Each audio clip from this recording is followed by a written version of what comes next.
arsalna mir rasulin lin ma hukmuha izhar. Limadha izhar? Indonesia, la ba'sa, Indonesia. Izhar limadha? Tanwin. Naam. Yaltaqi bi hamzah. Aina hamzah huna? Where is hamzah here? Ba'da lam. Lin illa hadha hamzah. Hadha idhar. Wajib naqra idharan atau jahran. Madza jahran? Yani harfu n. Rasulin illa liyuta'a bi'idhnillah. Nillah. Ma hukmuha nillah? Lafaz jalalah. Tafkhim am tarkik? Tarkik. Tarkik. Ma makna tarkik? Apa artinya? Tipis, ya. Nillah. Hadza tawil. Ya, limadha tawil? Hadza kamithli mad arid lisukun li'anna waqaf. Walau ma hukmuha walau? Mad lin an gunna hum izhar syafawi zalamu mad jais munfasil ikhfa fusahum izhar syafawi mad wa fastaghfirullaha wastaghfara lahumur rasulu lawajadullaha tawwabar rahima.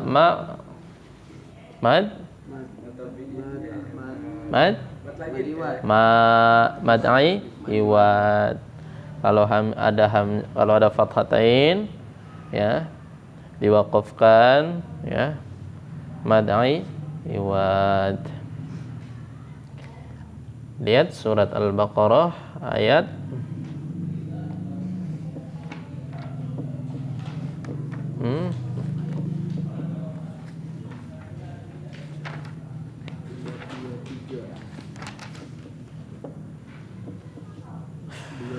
ayat sudah Wabasyiril sudah ayat 26.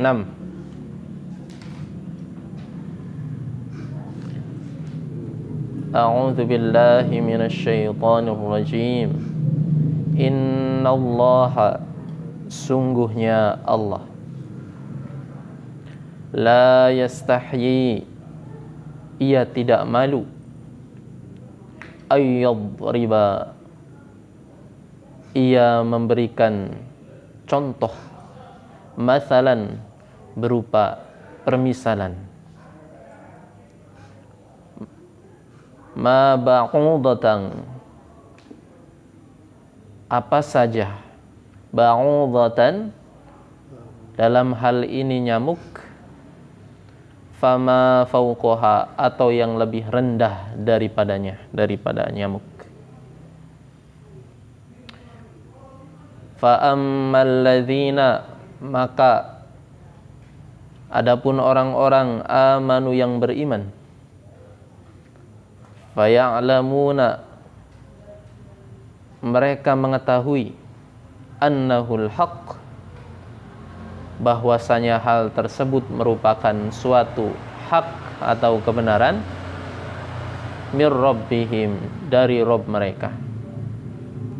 Wa ammal ladzina kafaru, dan adapun orang-orang yang kafir, fayaqulun, mereka berkata, madza, apa, aradallah, yang Allah inginkan, bihadza mathala, dengan permisalan ini, yudhillu bihi katsira,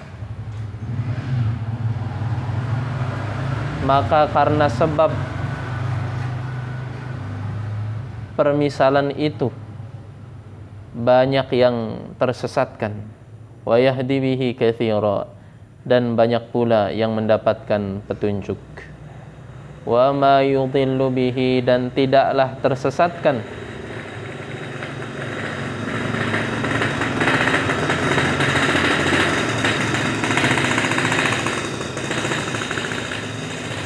illal fasiqin, kecuali orang-orang yang fasik.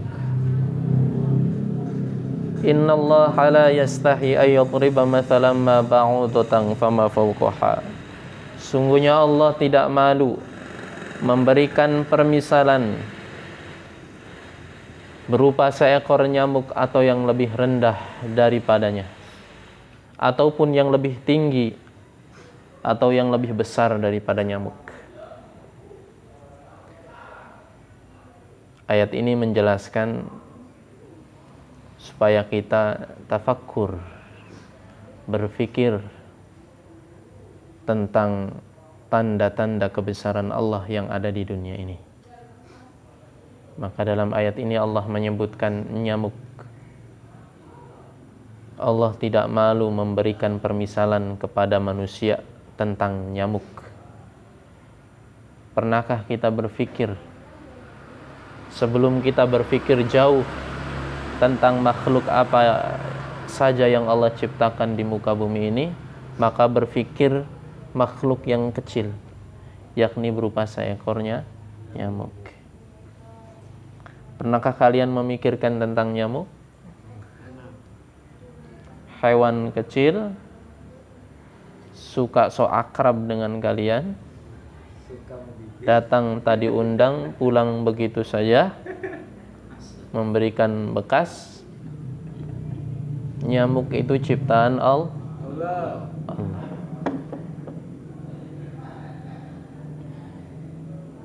Nyamuk itu kecil, badannya apalagi dengan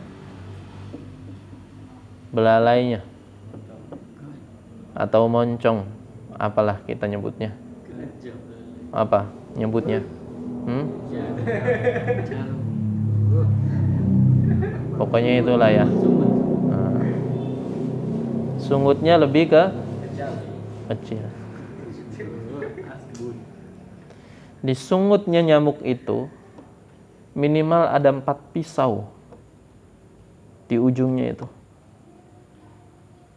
yang jikalau datang ke kulit kalian, sebelum menghisap darah kalian, disobek dulu,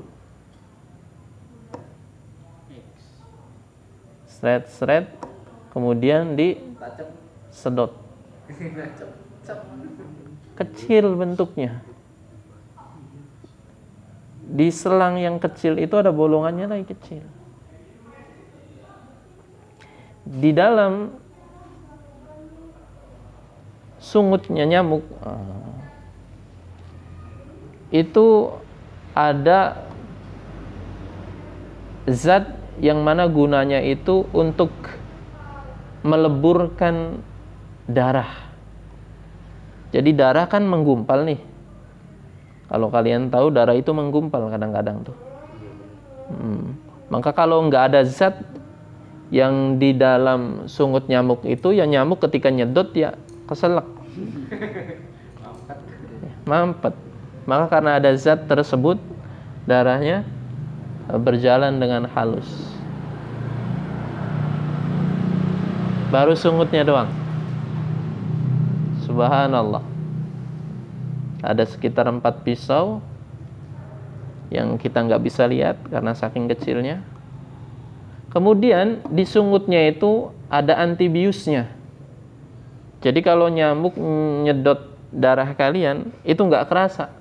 Kerasanya kapan? Setelah dilepas pergi, baru ditepak, akhirnya nggak ada. Karena bersamaan dengan nyedot itu ada antibius, jadi seakan-akan nggak kerasa. Antibius alami yang diberikan oleh Allah untuknya. Baru sungutnya Doang. Nyamuk itu di sungutnya itu ada macam kayak sinyal ya, pendeteksi. Entah apa namanya, inframerah atau entah apa. Meskipun kalian tidur di tempat yang gelap, tahu kalian di mana. Melalui hawa panas yang kalian pancarkan itu datang ke kalian. Ya, baru sungutnya doang. Subhanallah. Kata Allah, tafakkur. Supaya kalian mendapatkan kebesaran-kebesaran Allah ini, Allah perintahkan kepada kita untuk berpikir tentang apa saja yang Allah ciptakan di muka bumi ini. Gak usah yang besar-besar dulu. Gak usah gajah dulu. Gak usah hiu dulu. Gak usah paus dulu. Kata Allah, nyamuk aja dulu. Nyamuk.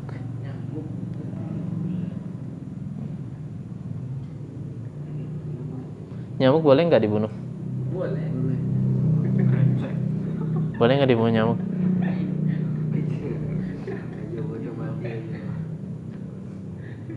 Nyamuk itu, sebagian ulama dalam ayat ini memberikan penafsiran kaitan tentang nyamuk itu termasuk permisalan makhluk yang hina. Kenapa dikatakan hina? Karena nyamuk itu dibunuh ya nggak terasa apa-apa. Artinya kehadirannya itu nggak dianggap.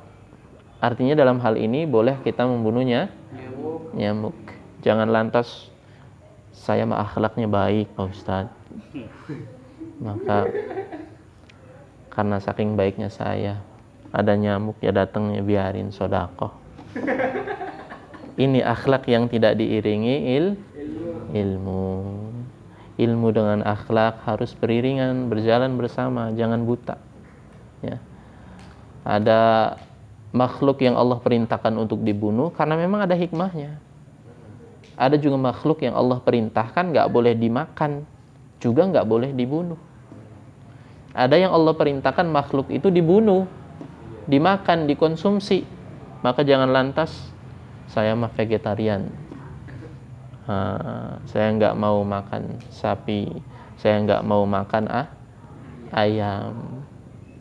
Maka ini akhlak yang tidak diiringi dengan ilmu. Bagaimana kalau orang di seluruh dunia nggak makan daging sapi? Kebanyakan sapi. Timbul masalah, telepongnya di mana-mana. Timbul masalah, ada orang mati ketabrak sapi.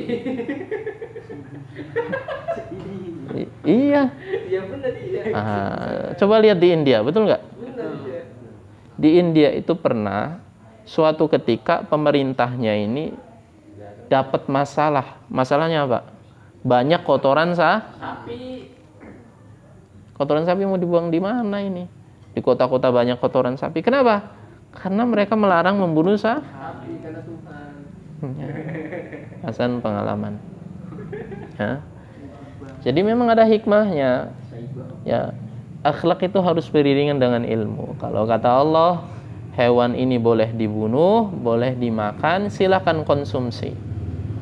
Kalau kata Allah hewan ini nggak boleh dibunuh, nggak boleh dimakan, maka jangan dibunuh. Apa di antara hewan-hewan yang boleh dibunuh? Anjing gila, kemudian berit. Tahu berit? Itu boleh dibunuh.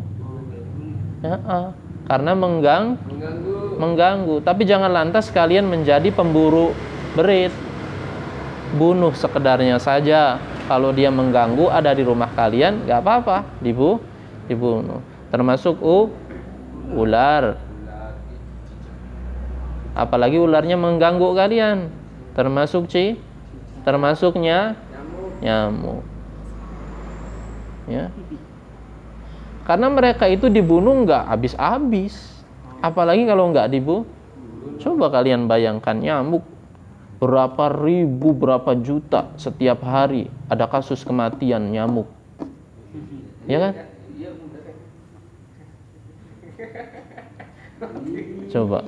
Kalau diberitakan ini lebih parah daripada korban virus corona. Cuma nggak diberitakan saja. Nyamuk sudah berusaha kita berbagai macam cara mengolesi kulit kita. Nyamuk obat nyamuk bakar, ada yang tepakan pakai listrik, tetap nyamuk banyak kan. Apalagi nggak dibunuh, coba bayangin. Allah. Maka berakhlak dengan ilmu, ya. Ilmu juga harus diiringi dengan biar supaya tidak menjadi seperti iblis, ya. Maka Allah memberikan permisalan, memerintahkan kita diantaranya supaya kita berpikir tentang apa saja tanda-tanda kebesaran Allah yang ada di dunia ini, termasuk salah satunya nyamuk.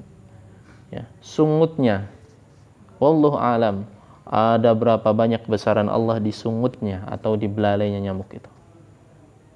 Kemudian masuk ke kepalanya. Di nyamuk itu, di kepalanya nyamuk itu ada berapa mata? Ada 100 mata. Nggak percaya? Silakan kalian cari tahu. 100 mata ini nggak bisa kalian lihat kecuali dengan alat mikroskop. Kalian yang gede diberi 2 mata, nyamuk yang kecil diberi 100. Ini untuk menandakan kebesaran Allah. Kalau Allah berkehendak, nyamuk yang kecil itu ada tempatnya 100 mata tuh.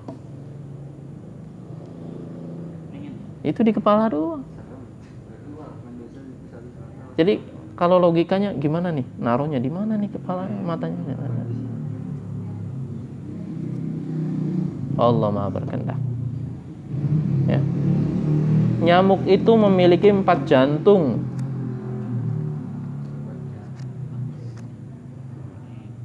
Allah. Cek aja jantung buat apa aja.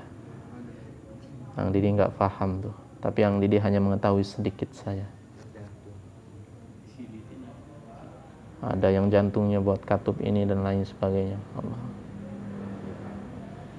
Kakinya ada perekatnya. Kalau nemplok di kaca yang halus tetap bisa nemplok. Itunya nyamuk. Barunya nggak selesai kalau kita ketahui tentang kebesaran Allah dalam diri nyamuk. Kita bicara tentang tanda-tanda kebesaran Allah di nyamuk. Semalam itu nggak selesai kalau kita tahu. Ini sayang aja kita nggak tahu detailnya seperti apa. Tapi minimal gambarannya seperti itu. Nyamuk. Subhanallah. Ya. Fama fauqaha, atau yang lebih rendah daripada nyamuk. Di situ ada kebesaran Allah. Apa yang lebih rendah? Lebih kecil daripada nyamuk apa? SpongeBob. Plankton. Kuman. Subhanallah. Bakteri. Gak bisa dilihat oleh setelah diperbesar ternyata ada saraf-sarafnya, ada kakinya, ada gimana Allah cara membuatnya? Wa idza aradallah fayaqulu lahu kun. Allah ala kulli syai'in qadir. Allah membuat hal seperti itu maha bisa, apalagi membuat kalian sukses kecil, apalagi membuat kalian kaya apalagi membuat kalian ganteng membuat Hasan handsome, lebih handsome daripada Kim Jong Un, kecil. Allah Maha berkehendak. Sayangnya kita ini nggak pernah serius mendekati Allah. Itu yang salah. Kalian minta apa coba hidup di dunia ini? Dekati Allah dengan serius. Kita tuh nggak pernah serius deketin Allah. Kita seriusnya deketin cewek doang. Kadang-kadang nggak serius juga. Allah itu pengen dideketin itu dengan serius. Kalau sudah deketin Allah, nggak boleh kita itu berpaling pandangan kita ke yang lainnya, itu nggak boleh. Sedikit berpaling, Allah ya sudah berpaling. Itu membuat doa kita nggak makbul. Itu membuat keinginan kita nggak tercapai. Pengen sukses, kalian deketin kerjaan. Allah ditinggalin, padahal Allah yang mensukseskan kalian.